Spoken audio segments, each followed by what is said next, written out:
जब विवाह होता है आपके तो स्त्री 7 वचन मांगती है पुरुष से, मांगती है।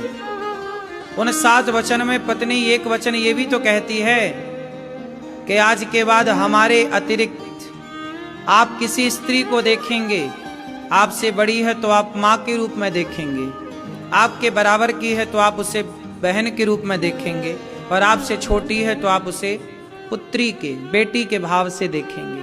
यही तो 7 वचन में पत्नी मांगती है अपने पति से कि आप हमारे सिवा, अब हम आपकी अर्धांगिनी हैं, हमारे सिवा आप किसी नारी को स्त्री भाव से ना देखेंगे, मां बहन और बेटी के भाव से तो आप देखेंगे।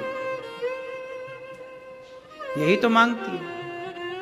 आज से आप किसी पराई नारी की ओर ना देखेंगे। लेकिन कहां स्त्री की बात पुरुष मानता है। यदि स्त्री की बात ही पुरुष मान ले तो भी पुरुष का कल्याण हो जाए। वो 7 वचन सुन लो।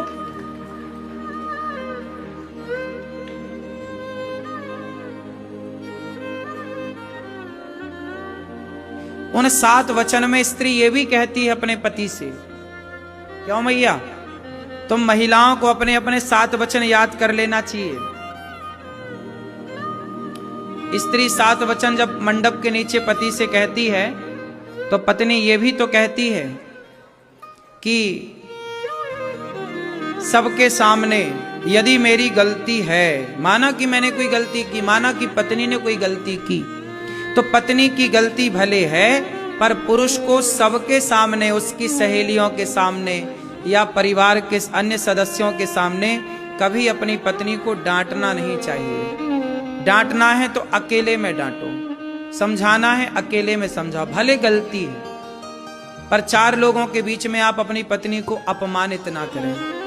उसकी सखियों के साथ, उसकी सहेलियों के साथ, उसके या आपके ही अपने परिवारी सदस्य बैठे और आपने भरी सभा में अपनी पत्नी को डांट दिया, ये गलत है।